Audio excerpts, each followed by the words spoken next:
couple of weeks ago we went for a picnic in the Suffolk countryside, and of course I took my sketchbook. We found ourselves in Stow Upland, beside Columbine Hall, a moated medieval manor.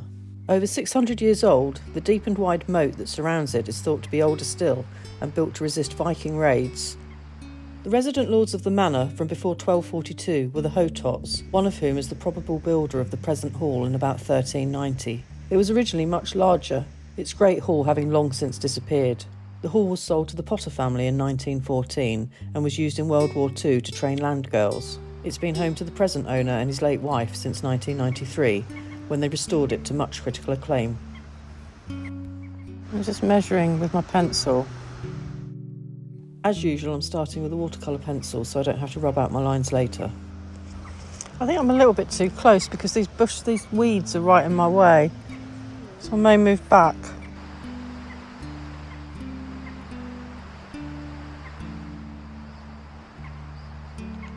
That's better. I've moved back a little bit here because there was some sort of bushes. I think they're weeds technically, but very big ones. They're sort of blocking most of my view there of the actual house, so I've moved back a bit. The house is still at the same angle, so I can carry on with the drawing. I don't need to start again. I'm going to put this little fence in just to kind of frame it a little bit. Maybe not all of it, just a bit of it. No, I think I'm quite happy with the composition of that. So I'll now move on to pen. Which pen shall I use? I've got my Crispy Eco with me.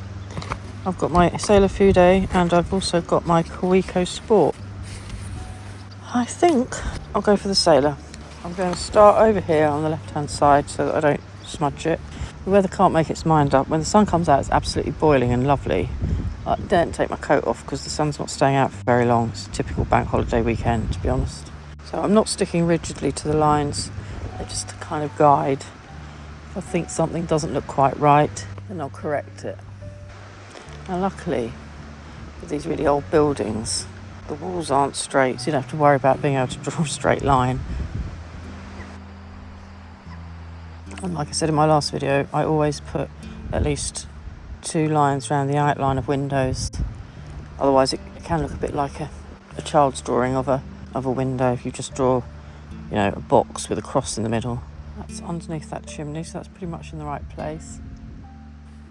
That one's in line with that chimney and it's lower than this one.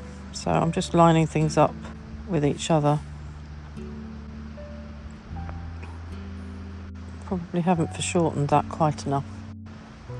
There's quite a big shadow over it as well, so if I just grab a picture of that while the sun's out, you can see.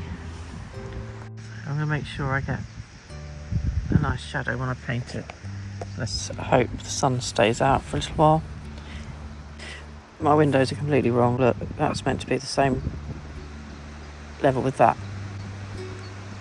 The next one is, however, a bit higher, so I kind of get away with it because they're not all uniform. It's meant to rain in a couple of hours, so luckily my sketches don't take too long. I did bring the drone with me, but it's a bit too windy, I think, so. Which is a shame because it would have been nice to put the drone up and got a really good view of this house. Give them a little bit of a thickness under the window sill.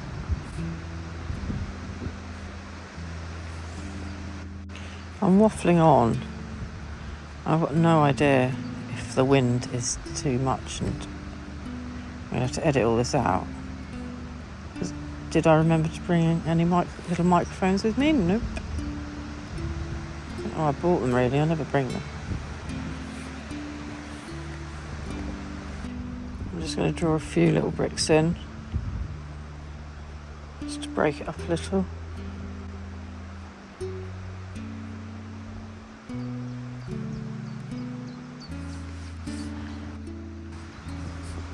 And then there's a massive chimney here.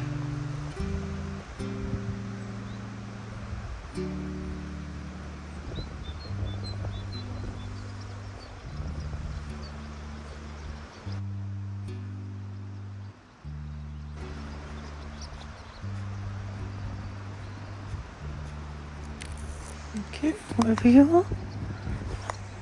It's only a leaf. It was a massive insect. Where did that come from then? Not sitting under a tree. Right. Now I'm going to just draw in some of the roof tiles.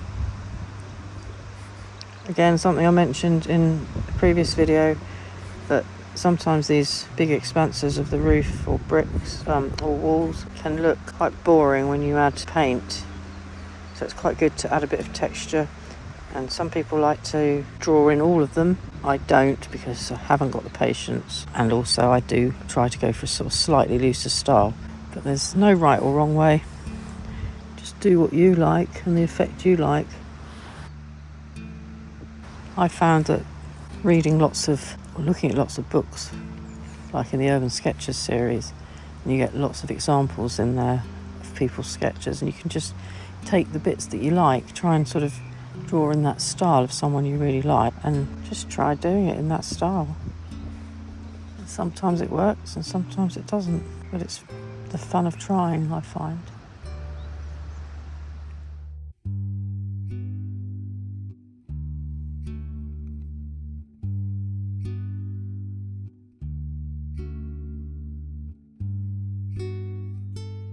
And then I'm just going to do sort of wibbly bush.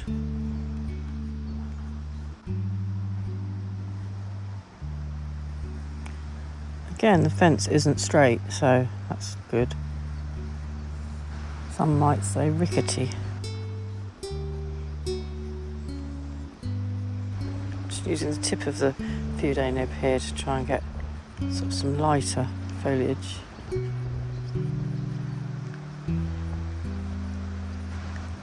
I don't always put all the bushes and trees in, but here it's actually obliterating my view. I can't see the windows behind it, so I've kind of got to put them in or move again, and I'm quite comfortable here. So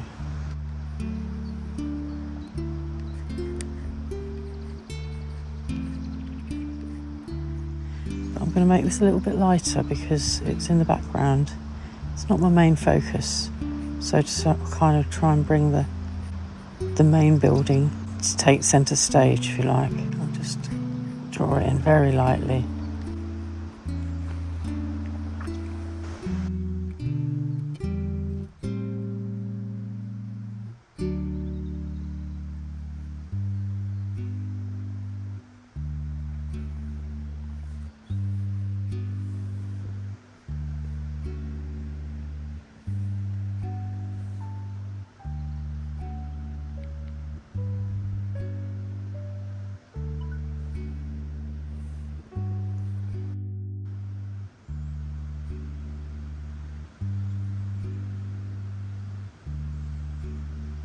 Again, I probably wouldn't always draw in the fence, but because it's sort of at the very bottom of the page, it kind of gives it a border, if you like.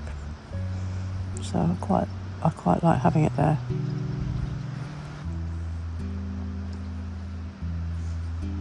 This is kind of a nice little tree, well, big tree over there. There's sort of some yellowy tips on it. It's unfortunate that I have to really wear sunglasses all the time because I've had 4 operations on my right eye. I apologise for the poor audio and the mumbling here, but basically what I'm waffling on about is the fact that I've had 4 operations on my right eye recently, and consequently it's quite sensitive to light, so I have to wear sunglasses a lot of the time, which does mean that seeing colours isn't as easy. So basically, if my colours are a bit random and off, well, it's my excuse and I'm sticking to it. We're nearly there with this. Just a few more reeds and a few more leaves and things. Boiling now. Absolutely boiling. It's very black though, the sky behind me. I don't think we're going to be here for long.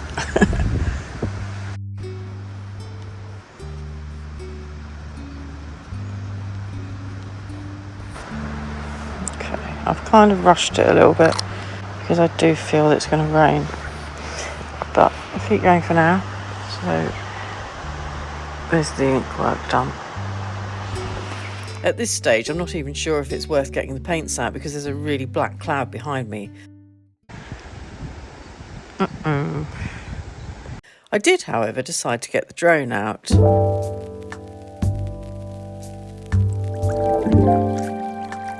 I do hope you're enjoying the drone footage because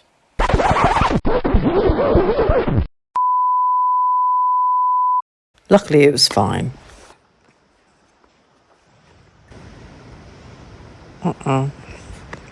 Fail. I'm going to start with the yellow. I'm going to mix a little bit of that orange in with it for the buttercups. Now, I'll add a little bit of green, sap green, which I hate. Wet on wet. And then I'm going to add a little bit of red. And you can see, don't go too mad with it, but if you add a little bit of red, it just makes that sap green slightly more natural. I still don't like it. I wouldn't replace it, put it that way. When it runs out, something else will go in its place. Just varying the different shades of green. I think those clouds, those black clouds, are going the other way, so it's all good at the moment. Right, next, I'm going to try and get a kind of red brick, reddy brown colour for the roof. And the roof and the chimneys are actually quite a similar colour. So what I'll do is, I'll use that as my base colour. And that building behind it. And then I'll add a little bit of darker. It's too dark. It's drying really quickly. Okay, I'm going to go to a slightly smaller brush. Just do a really, really weak and watery colour for the building.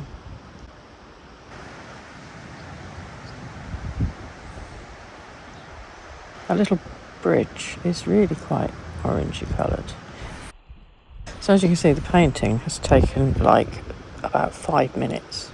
The time is all in the line work. I'm not going to put any sky on at the moment because the trees aren't quite dry. I don't want a green sky, so I might add it when I get home. Chances are I won't. I don't very often go back to my picture with paint, although obviously sometimes I do go back and put some highlights and some shadows on, but I rarely do any touching up with paint. So it's just a case now of some shadows. So I'm putting a little bit of blue into that shadow, and I'm going to use it not only for shadows but also for window panes. The actual window frames are a green colour, but I'm not going to be able to do those yet because it's all going to seep into the wall colour and the windows. So again, it may or may not get done, we'll see.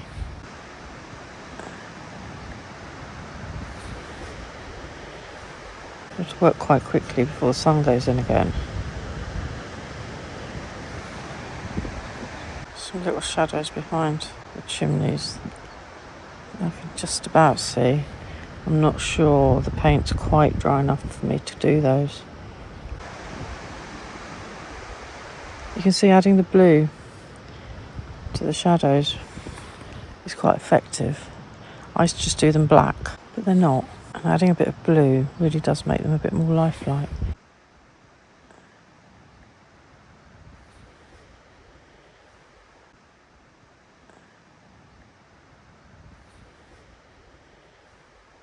Okay, pretty much done. Yeah, that's all right. I'm quite happy with that. And an added bonus, it didn't get rained on. Thanks for watching and happy sketching.